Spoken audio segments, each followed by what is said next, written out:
I call the the regular meeting of the Lisle Park District Board of Park Commissioners for Thursday, August 21st, 2025, to order at 7 p.m. Can I get a roll call? Yep. Commissioner Wessel. Here. Commissioner Tapella. Here. Commissioner Nadeau. Here. Commissioner Pereira. Here. President Altpeter. Here. Can we stand for the Pledge of Allegiance? Pledge allegiance to the flag of the United States of America and to the republic for which it stands, one nation, under God, indivisible, with liberty and justice for all. Beth, is your mic on?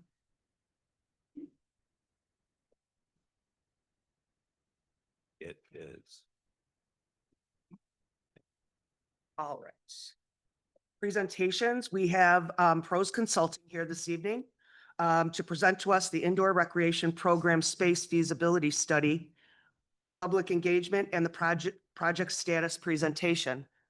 Dan, did you want to formally I just introduce them? introduced before I turn it over. This is Phil and Leon from Pros Consulting. Obviously, they've been our key contacts throughout this project, and they're here tonight to give us kind of a to-date snapshot up to date. Okay. When you're ready, I'm going to just share the screen so it's on the recording, but you guys all have hard copies. Oh, I'm just going to look here. Yeah. Okay, Dan, thank you. Good evening, Commissioners. We're here tonight just to share with you our findings report. And that findings report really identifies all of the elements of our work leading up to our next phase. And our intention is to be back here. We're looking at kind of November, correct? I think End of October. end of October, November. So we've got a couple more months to wrap it up. But the intent here is for you to understand all of the things that we've heard from your community and also what the survey has said and all of the other factors that we've evaluated. And there's no recommendations tonight. It's just information. Okay.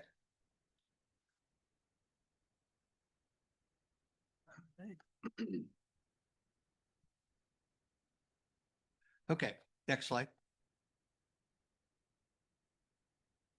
There we go. So we're going to highlight our process, the market assessment, the existing facility use. We're going to talk about the public engagement, share our survey results, and really just begin to articulate a little bit about the priority of what your community says is most important to them, both in types of amenities as well as programs, and then what the facility program that we think moving forward. So today we've been through the data collection. We've also looked at the market analysis. We've done key leadership interviews and focus group meetings. We're at the point now where we've done the citizen survey and done all of our research and analysis. And at this point is where this is the findings. And then next we'll move into projected facility building program, what the potential capital operating costs. We'll prepare a operating pro forma and funding strategy that is associated with it, and then the final report. So when we look at the market analysis, demographic snapshot, population just over 30,000, annual growth rate shows a negative percentage. Total households around 13,500. Median age 39.9. Largest age segment is ages 35 to 54. While the data shows a decline in population, what the data does not consider is the development of the new school and the renovations to the public library. Quality of life facilities from the survey show a high importance to residents. They believe they strengthen community and property values. We do anticipate that the quality of life facilities are going to continue to attract younger families and residents. And because of that, would suggest updating the demographics every couple to 3 years just to see if that actually does come into play. Based on all of the information we had, some of the implications are making sure that you have increase in youth age appropriate programming, senior-oriented services because of the rising number of older adults. That's indicative of not just Lisle, but the population of the United States at large as well. And then need for inclusive facilities and equitable access and distribution amongst the park system. Next slide, please. We also took a look at the recreational trends, and we use a system that's referred to as the Market Potential Index. And so there's a lot of general sports and fitness activities on this slide, so much so that it makes it a little small to see. But under the circumstances, the red line represents the average, national average of 100. And those that extend beyond that means that residents within the Lisle Park District have a higher proclivity to participate in those activities. And so when you look at it, obviously the top of the list, Pilates, yoga, jogging or running, tennis, pickleball, weightlifting, golf, aerobics, swimming, walking for exercise, football, and soccer are all above the national average. Baseball and softball are at the national average, and then basketball, volleyball, and Zumba slightly below. What's nice about the data that you're looking at is that 71% of all of those sports and fitness activities on the screen can be offered in the spaces that the public identified as a priority through the survey, which you'll see in just a moment. Now, some of these items have an arrow. Yeah. What does that denote? I'm sorry? Some of these items have an arrow. So What does the that- arrow represents those that would be able to go within the facility spaces that the public has chosen. That's the 71% of the sports and fitness that can be offered in the spaces the public identified. Thank you. You're welcome. So as part of the process, we looked at the existing facilities uses. So as far as the recreation facility use is concerned, it appears on this slide to be utilized about 50% of the time. That is not necessarily the case. Some of the gap in usage comes from the weekend times where it's not necessarily open for programming, but it is open for rental. Dedicated spaces identified here, preschool. Those spaces are reserved for a single primary function and activities such as a classroom solely designed for preschool use can be highly effective for consistent environments for learning and age-appropriate development, but they also limit the ability to repurpose those spaces during other uses or other times when it's not in use by that dedicated age group. Therefore, it limits the ability to really maximize the use of those spaces. However, with the increase in participation within the preschool program, one could argue that that is definitely the appropriate use for those spaces. When you look at the semi-dedicated space of senior center, those semi-dedicated spaces are primarily for one audience or program, but still retain the ability to host other types of offerings when the activities for the primary use, being seniors, are not present. And the district actually does utilize the spaces as such.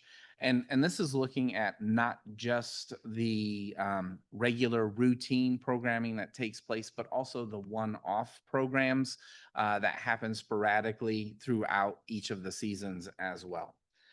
When you see ineffective spaces, looking at the two identified, those are areas within the facility that are limited use because they were not designed for current or emerging recreational trends in mind.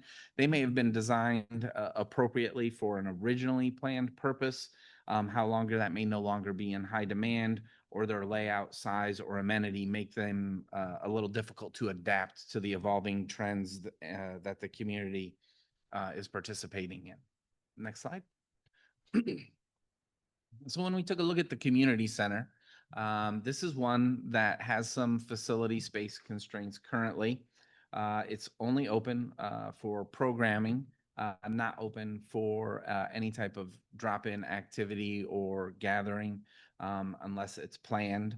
But there is a dedicated space in there currently for facility maintenance. And when we utilize the term ineffective spaces, that's essentially representing lost opportunity as they're not appropriately designed for the emerging trends that the community is participating in, and they consume valuable square footage as well as maintenance costs without generating proportionate participation revenue or community benefit.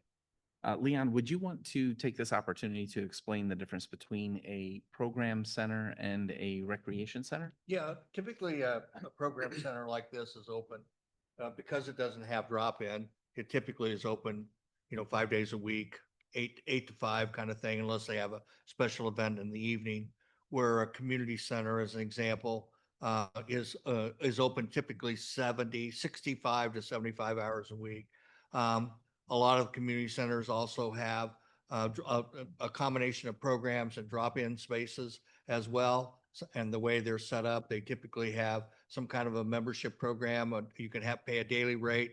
I can pay a program rate, or I can basically have just a daily drop-in. So consequently, you have a lot more options, but they're open typically a minimum 6 days a week, and a lot of them 7 days a week. And the intent is you have a broader age segment appeal.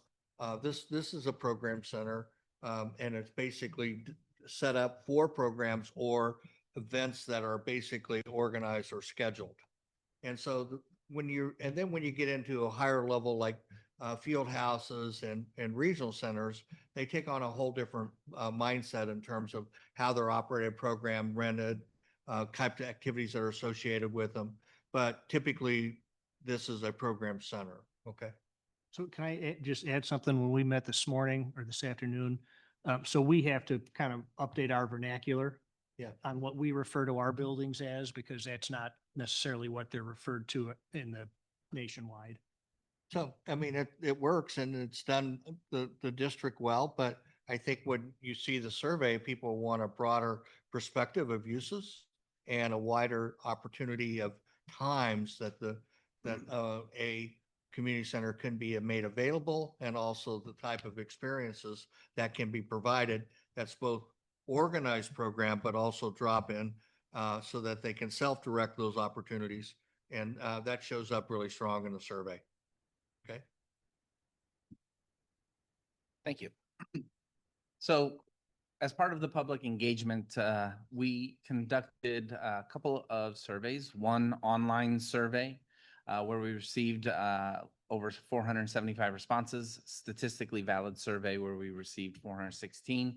We conducted focus groups and interviewed leadership, 32 participants with that. As part of the online survey, we set up a project website where we've had almost 1,200 homepage views. And so total, we've reached over 1,500 plus engagements from residents in the Lisle Park District. More specifically, some of the themes that emerged from key leadership and user groups and partners focus groups that we had can be seen on there. Gymnastic space, indoor walking track, fitness, multi-purpose space, a strong desire for multi-generational use. Currently, that's something that is done within this building for youth, seniors, and families. Consistent desire for indoor swimming, along with concerns about the cost to build and operate. And then some requests for fine arts, performing arts, indoor playgrounds, and some dedicated space for teens. It should be noted, as part of our looking into the programs and the spaces that are utilized by the park system, that there were indoor basketball courts that were moved from the opportunity to be used in the community. And then I think one recently added back in with the most recent school development as well. So as part of the survey results, I'm sorry? Did we program at the new school? At the elementary school? Yes. Mhm. Yeah. We do. Okay. Yes. I mistakenly thought we didn't have access. Yeah, we do. John, if you want to, Yeah, we do. We use it for our after-school program as well as our youth basketball league. So as far as the survey results, the survey was implemented by ETC Institute. The objective was to gain feedback that can be utilized to determine and understand what the community is looking for when it comes to additional indoor recreation spaces to assist the district when allocating tax investments and in a manner that reflects the recreational values and the needs of the community. And then also to develop priorities for investments based upon what is known as the priority investment ratings as part of the survey. And you'll see those on a couple of slides further down in the presentation. Just to provide some background, the responses exceeded the goal by almost 19%. The survey was pretty small by comparison. They're open to be up to 7 pages long, but it was important to be concise and not to have the survey take too long to where individuals would drop off and not participate fully through all of the questions. It was administered by mail with a code, one-time use code that individuals could actually go online and enter in the information. They could also send back the mailer with a self-addressed stamped envelope. And they can also call in to have the survey administered in a different language.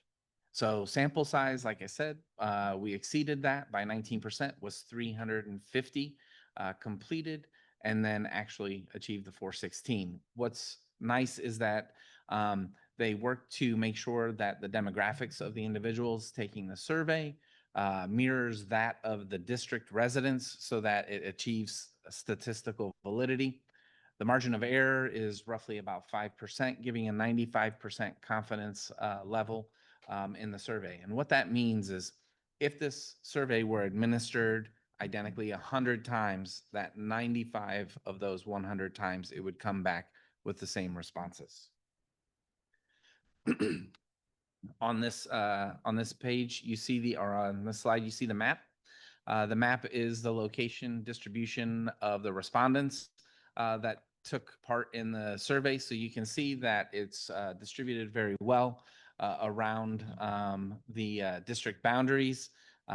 Those are not the exact locations of each of the survey respondents, but they're in close proximity to keep with the anonymity that ET describes that it will provide to the residents that are taking the survey.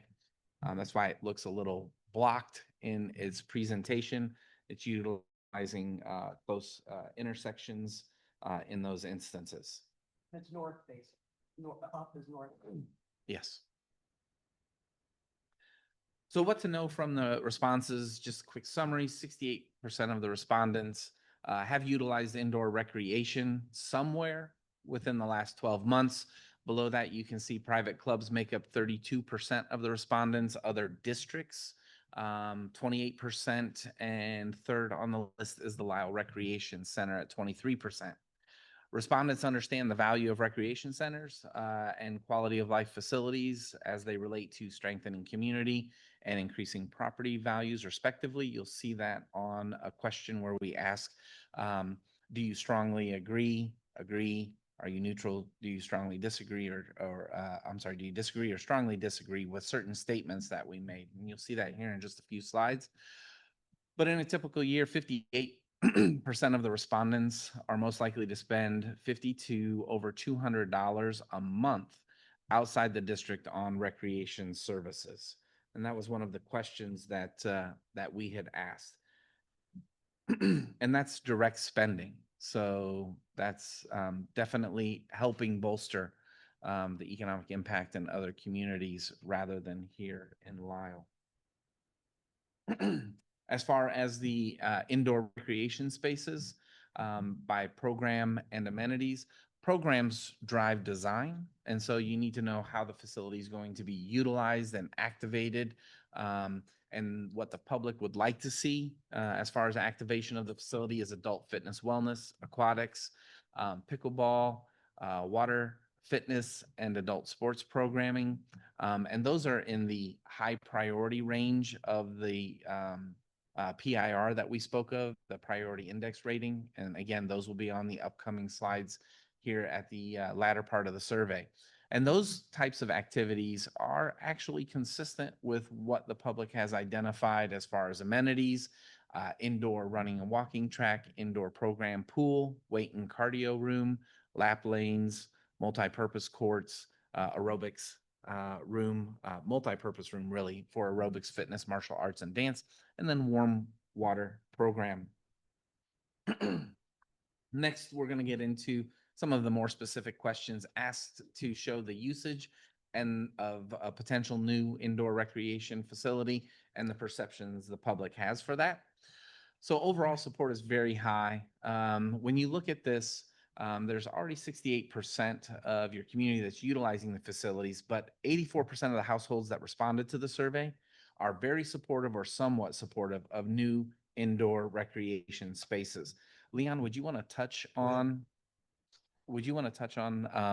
what those numbers mean? Typically, from your when in our past work and in the last 5 years, as an example, we've had bond issues for 35 facilities like this across the United States, where the residents said they were very supportive or somewhat supportive was 2 times greater than what people said they weren't supportive. Every one of them passed. And so I share with you that there's strong support for what people would like to see the district provide.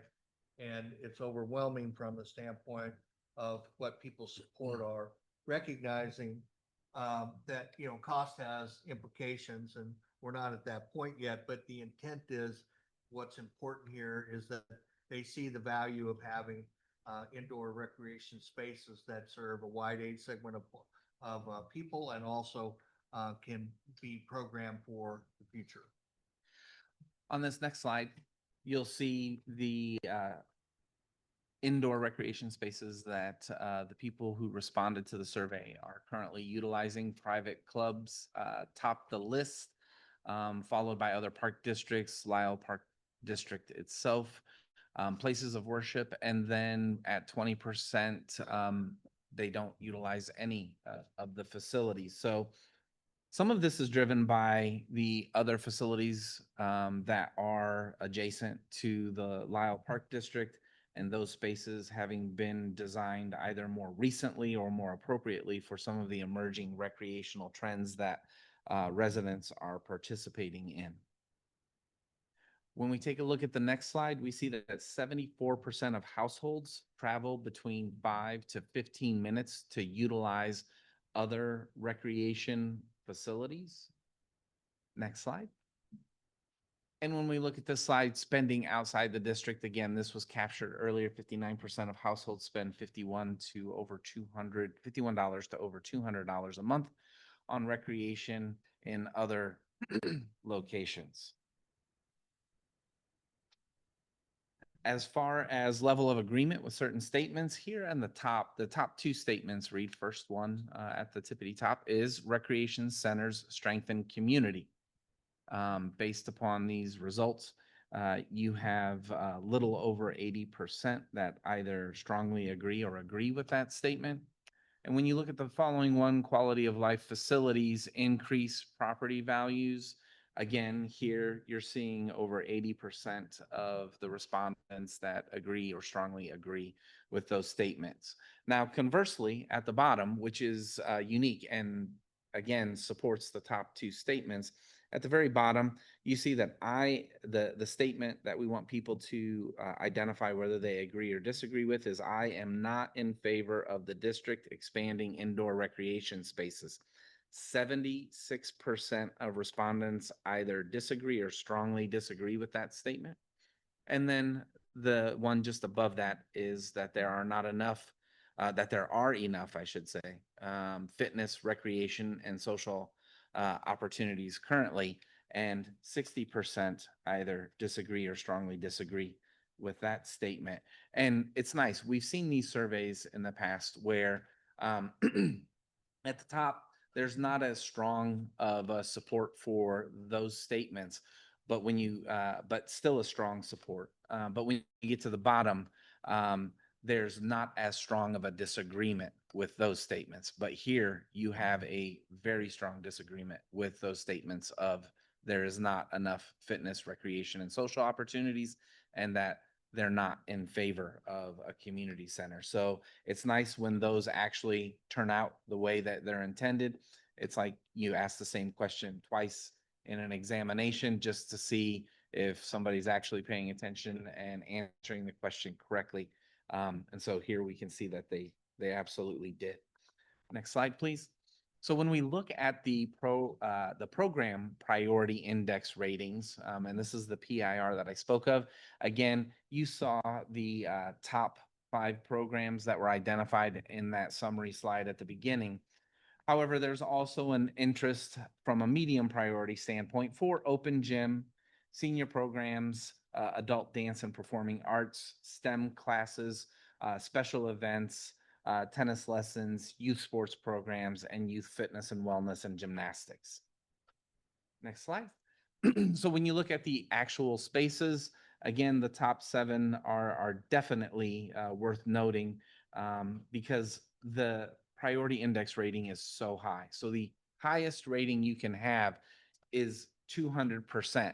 And on the previous slide, the adult wellness and fitness was 200%.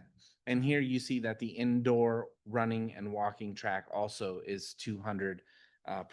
But below that, well over the medium priority is the indoor program pool, weight room, cardiovascular room, lap lanes, multi-purpose courts, aerobics and fitness, and warm water. Just slightly below that, leisure pool, culinary arts, arts and crafts, indoor turf field, indoor playground, training space, cultural arts space, etc.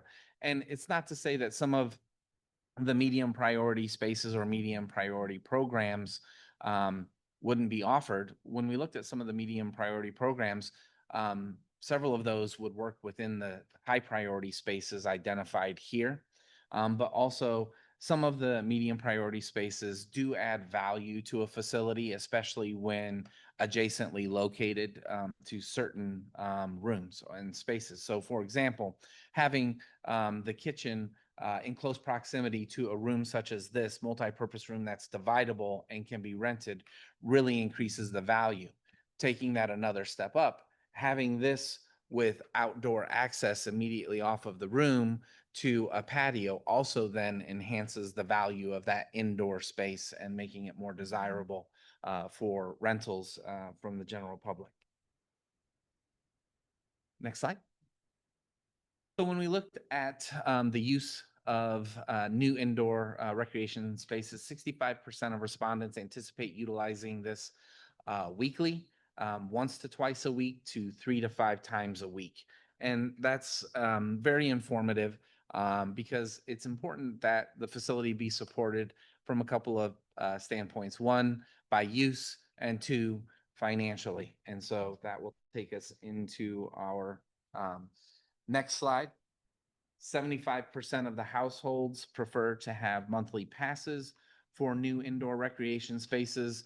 The nice thing about the monthly pass is it gives the district the ability to forecast revenue projections a little bit easier, knowing that that revenue is forthcoming, but then also respond a little bit more quickly and appropriately to changes in what they're seeing in passes from month to month or season to season. When we look at the preferred way of paying on the next slide, we took a look at not just that type of pass and or daily admission, but the amount people were willing to pay.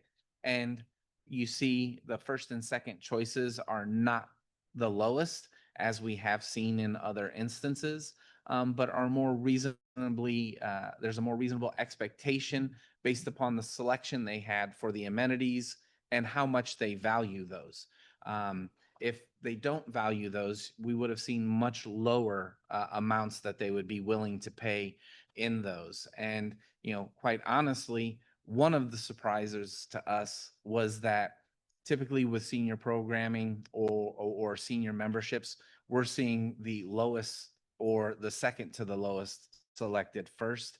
And that was not the case here either. Again, understanding that they have a good understanding of the value that these spaces can provide to their quality of life.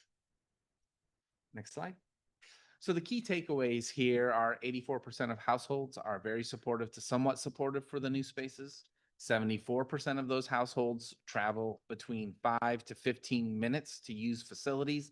And from what I've heard, you can get anywhere in Lisle in 5 minutes. How great would it be to give everyone in the public 5 to 10 minutes back of their time to not have to travel somewhere else for those types of activities? 59% of households value recreation to the point that they're spending 51 to 200 plus a month on recreation services outside the district. And 65% of households anticipate utilizing the spaces on a weekly basis. That shows a very significant level of support. When we look at the next slide, we took everything that was provided to us from the survey as far as the priority matrix from programs and from amenities, as you'll see on the next slide, and we put it into this very busy matrix. So I'm going to take a moment just to explain this. When you look on the left, the far left column, that's the citizen survey responses of high and medium ranked in order. You see the programs, those are ranked in that same order, identifying adult fitness at the top, aquatics, pickleball, water programs, and adult sports programs. When you move over to the right, you see youth, you see adult, and you see senior. Those are the age segments that each of these types of programs will serve in a facility such as this. And then when you look farther to the right, you see guiding principles. From discussions with staff and the scope, these are the guiding principles that the program and or the amenity needs to fulfill residents' needs to create a community hub. And what that means is it becomes a hub for the community based on the variety of activities and spaces that are in the building, because it's drawing in a lot of people with different interests, as well as revenue generation to be sustainable for generations to come. And then we take a look at the costs and ranking those in high, medium, or low. We're looking at the cost to develop, the cost to operate, and then far right column is the potential for partnerships and sponsorships. Ideally, what we would love to see for the spaces to make our decisions so easy would be to have all of the age groups served, to have all of the guiding principles at either medium or high, to have the cost to develop and the cost to operate at medium or low, and to have the opportunity for partnerships and sponsorships to also be medium or high. Those would be ideal conditions. But as you can see, we don't necessarily have any of those perfect alignments that we would love to see. So we'll be diving in a little bit deeper into the information. It is worth telling you that we received the survey results last week. So we've put these things together to present them to you, but there's still a little bit more, as you'll see in a few slides, that we want to do before recommending exactly what program would work for your residents. Slide.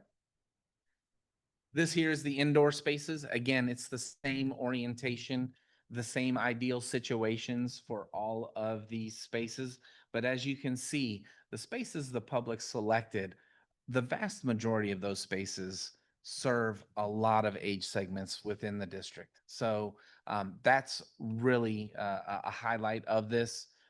Again, when you're looking at the guiding principles, we want to see all those medium or high.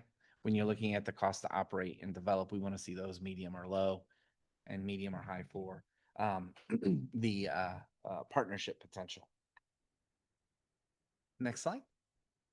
So as I said, we just received this information last week. So we want to lean into the crosstabs, a little bit more detail by the makeup of the household. We want to look at households with kids ages 9 and under, households with kids ages 10 to 17, and then the 3 age brackets you see there for households without kids.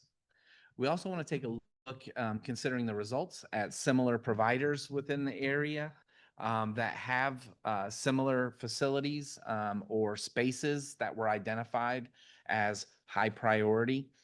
from the public who responded to the survey. And then we want to begin to understand the available land, potential size, and what financial implications come with the land. As far as next steps, like we talked about, collect the additional data to consider. From that point, we'll look to develop the building program. Once we have the building program, we move into the operational strategy, and that's a visual graphic of that on the right. We'll be looking at the vision, the mission, and the goals of the district based upon the recent master plan. We'll take a look at the guiding principles, operational standards, what are the current staffing standards, current maintenance standards, identify what technology standards would be good to have within a facility such as that, and then most importantly, the customer service standards that create the greatest experience for the residents of the Lisle Park District. From there, as Leon identified, we'll be taking a look at all of the costs. We'll be taking a look at the capital costs, identifying potential partnerships, funding strategies for the development, and then funding strategies that will build the financial plan and the pro forma. And then we'll be back to you with a final presentation that takes all of that into account.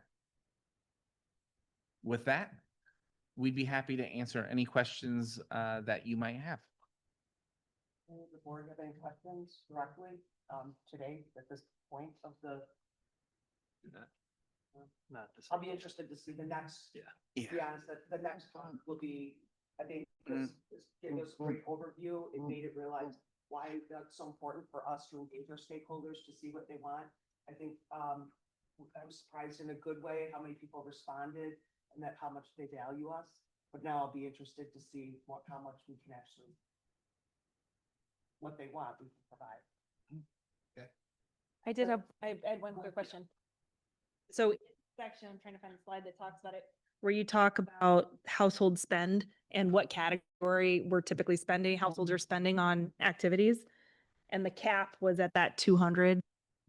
Do you find that households that are in that category are actually spending significantly more than 200? Or is it, because just through personal inquiry and finding out with other residents, I had plenty of neighbor friends who said, 200, man, they should have put 1,200 on that survey. Well, that was, the survey only went to 200. Right, So- right. So I'm sure that it's greater than that. And You find that like for the folks that are hitting that category, is it typically that grouping is significantly higher, or is it hard to say? well, it's hard to say because everybody's appetite's different, how far they drive, how competitive their kids are, or how competitive they are, or what kind of experience are they willing to buy, whether it's a group experience or an individual experience. And so it varies. We just went on what people said based on the survey. And part of our effort is to look at the crosstabs. When we look at the crosstabs and come back to you, we'll be able to tell you who said that. Okay?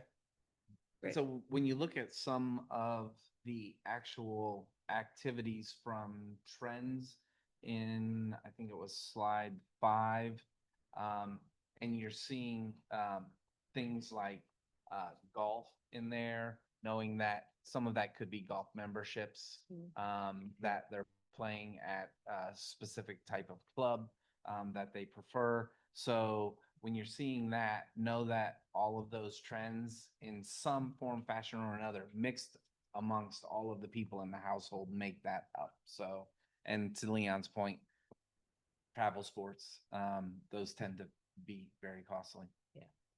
Thanks. My only question was around, I think it was 65% of people said that they would visit the facility weekly. Yeah. Curious how much that is, like, compares to other surveys you've done, like, and how much of that is just like every January 1st, I say, I'm gonna visit the gym weekly, right? Like, so I'm just kind of curious. Yeah. Well, I think multifunctionality of space is really important. So when you put in a walking track, it has really wide age segment appeal. Aquatic facilities have real wide age segment appeal. And the important thing is the balance between organized program and when something is open and it's available and you don't have to feel like you have to meet a certain time frame to use something. And so when you're like this program center, everything is organized by a time. You have to show up for a time and then it ends. When you have a facility that has both organized programs and self-directed programs, people can come and go as whenever they want.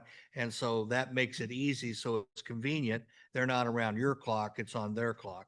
And so, and plus the hours are much more wider, which really that's where that comes from. Thank you both for coming again. We look forward to having you back in November. Yeah. And seeing what you find out. All right. Thank you so much Thank you. for all your work. And thank you staff for all the time you put into this, working with them. Yes, it's been great. They're great to work with. Thank you. Okay. So the next steps then will be to communicate schedules and try to get something, probably, I think what we were talking earlier is potentially a special meeting, because it'll be more, I think it deserves more time than, 30 or 45 minutes. So if that's okay, we'll work with your guys' schedule and then we'll communicate with you and try to get something on our calendars within the next couple of weeks.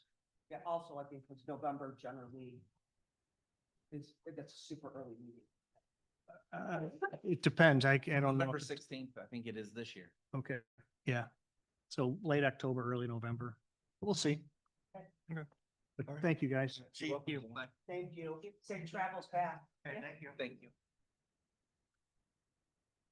It'll only take 5 minutes to get out of Lisle. Right. It'll take them longer to get back to Indiana. All right.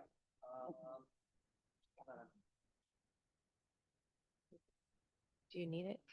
Yeah. Public comment. Public comment. Thanks for Phil.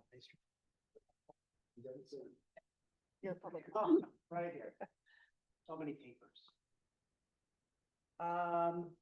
Now, in public comment, visitors are welcome to address the Board of Park Commissioners.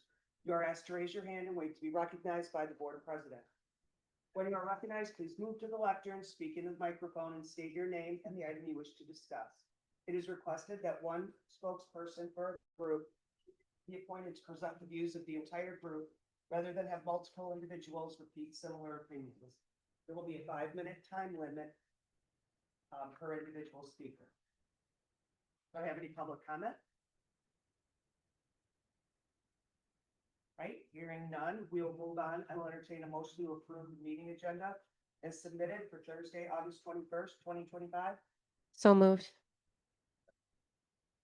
there any discussion?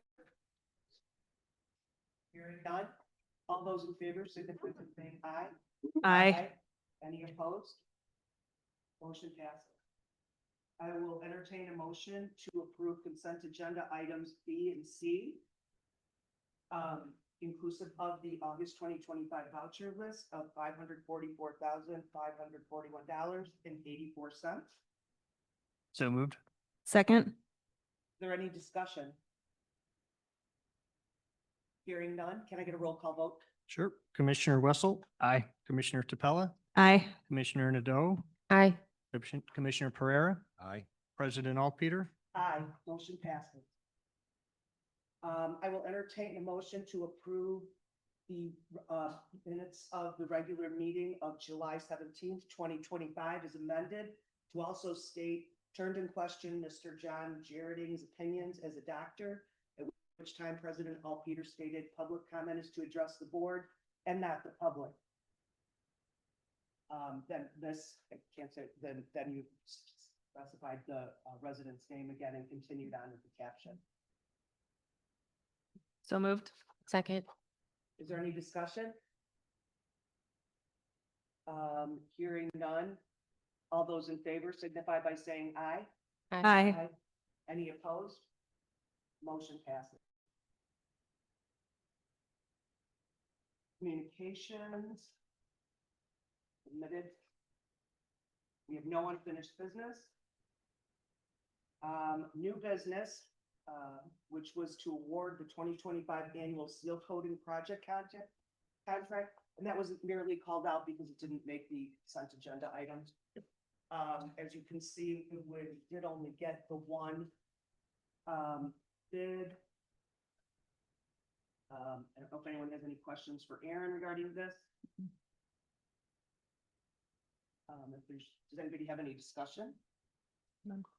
I'll entertain a motion to move to award the 2025 asphalt pathways repair project to Murphy Construction Services from Burr Ridge, Illinois, for an amount not to exceed $83,395. So moved. Second? Any discussion still? Can I get a roll call vote, please? Sure. Commissioner Wessel. Aye. Commissioner Capella, Aye. Commissioner Nadeau, Aye. Commissioner Pereira, Aye. President Altpeter. Aye, motion passed. All right. Staff reports, as submitted, we have the Timber Park perimeter enhancements, which is in your packet. Does anybody have any specific, questions or things they'd like to discuss? I had one question with this one.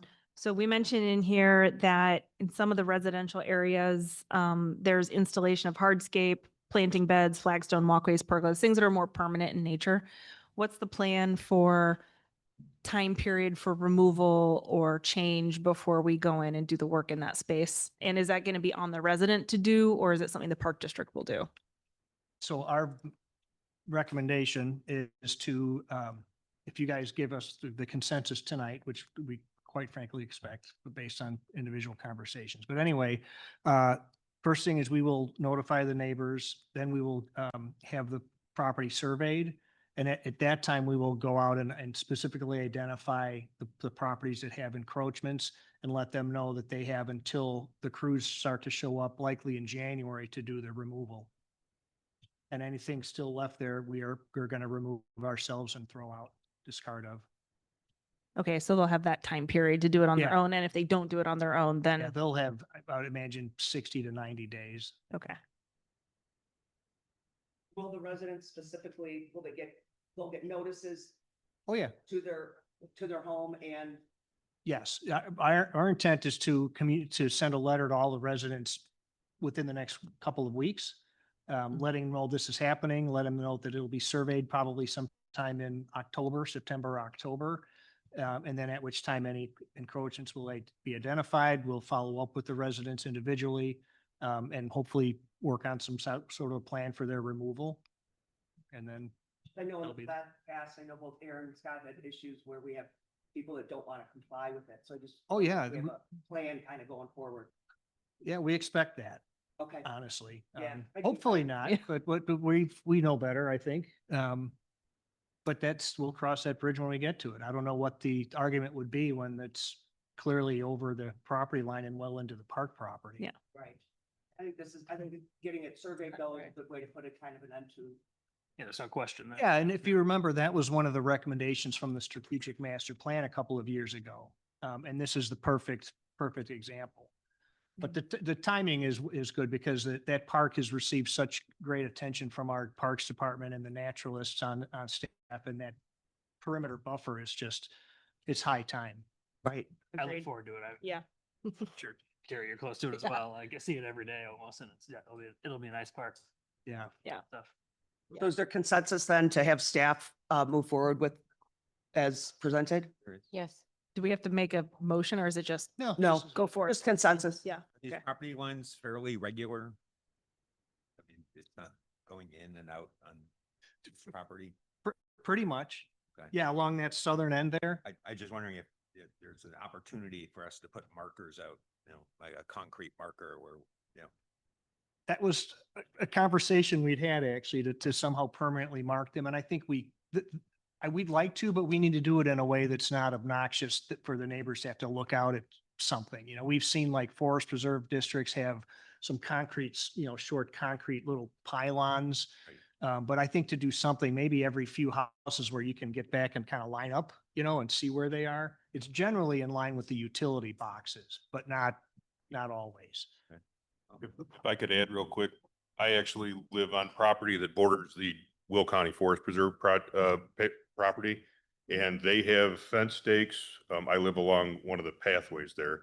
And they have fence stakes about, depending on where it is, but about every 50 to 150 feet that have a little plaque says this is Will County Forest Preserve property. You're not to mess with anything. I mean, it's a very short and distinct, but it's on steel fence posts. It's bright yellow and black writing. You can't mistake it. And if you stand back and look, you can literally eye it right down. I mean, you can just look down and find the line, whether it does this or go straight. It's pretty straightforward. Not that we need to do that, but that's what I've seen. I live with it. They've got them in my yard. So the forest preserve by us has little wooden pylons. Sure. With little similar sounding kind of plaque on top of it. Yeah. It's I got think good- that's a good thing. I think because a lot, and it's a good point, because I think when ownership changes, people don't always look at the plat. And if it gets insured over at closing, so then you don't even know you're encroaching. Yeah. But if staff could keep an eye at the possibility of doing something like that, and then I think that's a good idea. entertain the discussion later. You'd have like Aaron and Scott's face. These guys will knock on your door. Okay, Thank thank, you. Thank you. I know staff is very much looking forward to, oh, I'm looking forward to it because I know over the years we've had some problems and Yeah. that staff have had to address. And anything that we can do to eliminate that negative interaction in the community, I'm always all for. yeah, And like you pointed out, I like to believe that a lot of times it wasn't meant to be. It just happened by ownership Yep. over. agreed. So, thank you. Okay, so that will proceed forward. And so you'll give us updates as that Yes. goes on. Our next discussion is about the Community Park South Shelter and Trail Connection Project. You guys should have all the elevations and things submitted. I know Dan, I was a little disappointed to see one of the things I underlined with a sad face next to it says, when vandalized, graffitied. I'd prefer to think it won't be. I'm just saying. How about if? Could we say if? The unlikely event. In the unlikely event, I like it, Jeff. I love it. I absolutely love how it looks. I see that we have Erica here. I mean, I'd love to ask you, I mean, about your opinions having, I mean, for usage for camp, you're probably one of the highest uses of that structure. Yeah. She probably doesn't. Back in the company and sort of our usage versus how we've grown exponentially in the last 5 years alone since COVID is bananas. And you were out there with us that one day and we're half of the tree grove and half of the shelter and we just don't fit. So, we're not asking for anything crazy. We just like to fit with the shelter and have room to grow eventually as well. So. And I noticed especially here with the garage and not watching, as I have walked, driving through the park in the morning and watching all the staff chugging all that stuff up to the thing I mean, I just think. Bathrooms and storage unit area are my two top priorities, so I think that's a big part of it. Looking at it, Is the footprint is large or larger than up there now, like the actual underneath meeting space? Oh, it's fine. Quadruple, yeah, at least. Really? Oh, yeah. Cause I mean, those poor kids, some of them were sitting in the sun, some of them were. Right. Now, the direction given was to provide seating for up to 300. Oh, that's great. Fit a wedding. Yeah, So good. that's a lot. We don't think it's excessive. We think it's comfortable, especially with kids as you get counselors in there, tables and lunch bags. Maybe we could have a running track and Yeah, there you go. I think that also opens up the rental opportunities too. Yeah. That someone else might For sure. consider us for a bigger venue if you have that much space. Can you kind of go through, so now, are you guys proceeding with going ahead? Is this the finalized plan or what's our next steps on this to make sure that we stay on track with this and we don't delay? Right, so, as the memo says, there are a couple of the building finishes that we're recommending, for example, the metal roof, the split plate or the stone veneer on the bottom third or so of the building, and then the cement fiberboard, which is the same material we used on the other buildings we have, pool, the golf course. And then the timber beams as opposed to steel, because they're less costly, but they're also more rustic and camp-like looking. And that's it, really. The bathroom finishes are nothing fancy. They're gonna be like a wood blend instead of stainless steel that we used to have out in the park, and porcelain. I think mine might. Mine keeps going out too. I'm on red. Sorry about that. Much I didn't get said. This one's red too. Anyway, yeah, we expect to talk to Romtech tomorrow to finalize those decisions and then they will get us some pricing. At which time we would very much like to recommend the board authorize that we purchase it or order it because it's a 5 to 6 or 7 month time. So we should know that in the coming weeks. So I think by September, at the September board meeting, we hope we'd be in a position to actually make that recommendation. And I will keep you all posted each step of the way. Obviously, it's a big expenditure, but I think the way, what our memo says makes it pretty clear we can save money not only on on general contractor markup, but they're also on the co-op that we get 10 to 20% savings on. And then the labor as well. Their labor team, they're the ones who put these things together. So in our head, and this was confirmed with our contact at Romtech and Hitchcock, the architect, that this is what they do. So they don't have to spend time scratching their head looking at what goes where and when. They're much more efficient. Verified with the Village of Lisle, their building department got back to us. There are no need for fire suppression, sprinklers or alarms. The number of toilets and sinks that are in the proposed building don't need any adjustment, so they're okay with that. So really, it's as soon as we can get a final design, we'll get it submitted to the village for building permit, and they have a 10-day turnaround on that. So they're prepared, I think, to help us move this thing along swiftly. So in the event next meeting, we don't have something, do we have the ability to say then give you authorization up to a certain amount if you have an idea of what the amount is? Thank So you. that we don't delay this, because I'm concerned that even another whole month board meeting with a vote, then now we're a month and a half behind on. Yes. Yeah, that would be, thank you for saying that was going to be something I was going to request or suggest, but yes. Like it, yeah, Yeah. Yep. That's super. I appreciate that. of course, as agreed by the two people who have camp people that are. I want to say too, and Erica doesn't need to let the cat out of the bag now, but I think on the last day of camp, was it the last day, Erica, in one of the exercises in the morning, she asked all the campers to put together a wish list for a new picnic shelter. So it was no indoor walking track, but there were a few other really unique, funny ones that Erica will share, I'm sure, at some point. So it's exciting. Obviously, staff is real excited, and Erica and her team did a great job getting the campers all excited about it too. So now it's just, we've got to let contractors and Mother Nature help us out, but we've got a contingency plan too. I think at this point, we're prepared to go full steam ahead. And hopefully by May 1st, we'll be ready to go. And it looks very unclimbable. Yes. I think my only question was around the steel beams versus the timber. I mean, I agree the timber looks rustic and better and all that.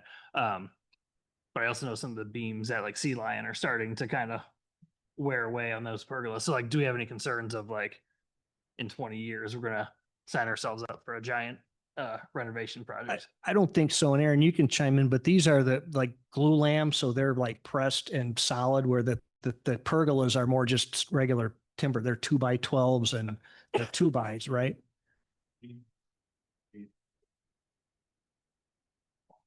Oh, okay. Oh, that's true. Yeah. Yeah. So they're different. Wood blend is all wood. That shelter would be similar, at least in construction design, it has the wood beam and the wood and the same roof system, it just had shingle metal. Okay. Yeah, they hold up fine. The steel ones, well, it's purely indestructible, it just looks more institutional. Yeah. I agree, and they're cheaper. There's a win-win there. It's not 20 years or rotting or. Okay. Pretty good. So I think the rentability factor, when it looks like this, is higher than if it looks like I'm in a industrial structure. Agreed completely. Yeah.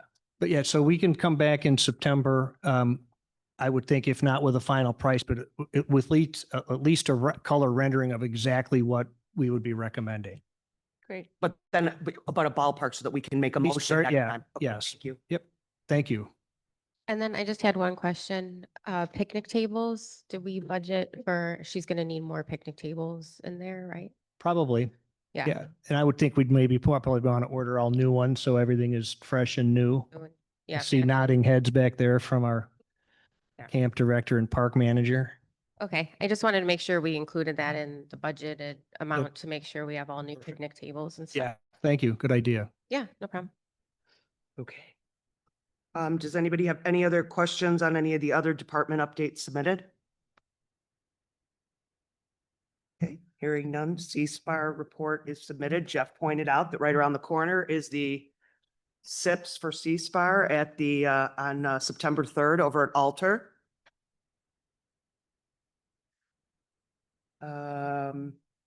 Commissioner reports. Do not think I have anything since the last meeting.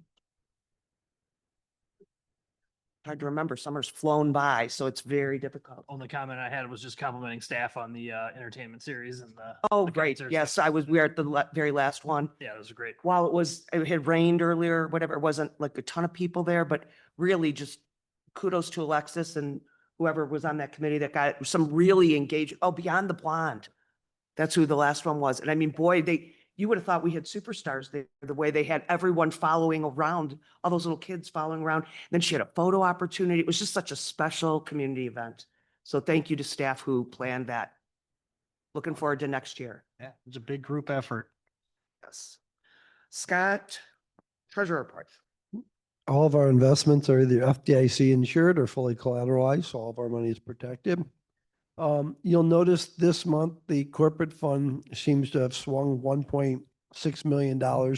I made a $1.5 million transfer from corporate to capital, which we had approved in the budget. I just did it in July instead of waiting until December. So there's nothing really different with corporate other than the $1.5 million transfer. So you'll see that through the remaining part of the year. Scott, what are the implications of doing that earlier? Doesn't matter at all. It's just a journal entry. I could have waited till December. I just thought, before I forget, just get it done, put it where it belongs. Golf course, the golf is actually ahead of last year by about $40,000. Expenses are ahead by about $6, so we're about 33 to good on the golf side, which is a very positive. Restaurant side, the bar areas, right now, we're a lot of costs to get that ready. We would hire some outside people to clean the kitchen and stuff like that. So right now, it shows a loss, but I think John and I have talked that it's breaking even on all the other capital stuff. So just daily operations, salaries, product and stuff. We're about breaking even right now, which is a bonus because anything that break even to me is going to be a positive thing. So, and it's a service that we're providing to the golfers and the community. So, and then there's nothing else really different. Recreation is doing a little better this year than last year. That's up by about $55,000 or so. So that's positive also. Actually 53, but it's very positive. Are there any other commissioner reports? For me. Hearing none, I will entertain a motion to adjourn to closed session. So moved. Is there a second? Second. Any discussion? All those in favor signify by saying aye. Aye. Aye. Any opposed? We're in closed session. Big pause. Just a second. Hey, I Why? don't know when I can talk about this. Maybe I should have talked about it. I'll ask Dan. Thank you, Erica. Thank you, Scott. Guys.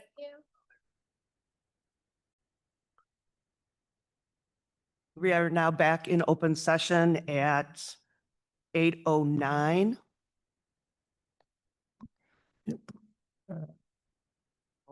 And I'll do, yeah. Can I get another roll call? Yep. Commissioner Wessel, Present. Commissioner Tapella, Present. Commissioner Nadeau, Present. Commissioner Pereira, Present. and President Peter. Present. All right, I will now entertain a motion to approve the closed session meeting minutes of February 20th, 2025, March 20th, 2025, and May 15th, 2025. Is So moved. Second. there any discussion? Hearing none, all those in favor of approving those meeting minutes specified signify by saying aye. Aye. Aye. Any opposed? Motion passes. I'll now entertain a motion to release the closed session meeting minutes of February 20th, 2025, the minute, and leaving the minutes of the March and May meetings closed and confidential due to the ongoing nature of those discussions. So moved. Second. Is there any discussion? Hearing none, all those in favor signify by saying aye. Aye. Any opposed? Motion passes. Finally, I'll entertain a motion to destroy the verbatim recordings of the closed session meeting minutes of August 17th, 2023, December 21st, 2023, and February 15th, 2024. So moved. Second. Any discussion? Hearing none. All those in favor signify by saying aye. Aye. Any opposed? Motion passes. We'll entertain a motion to adjourn the meeting at 8:11 PM on August 21st. So moved. Second. Is there any discussion? No. All those in favor signify by saying aye. Aye. Any opposed? Motion passes. Thank you.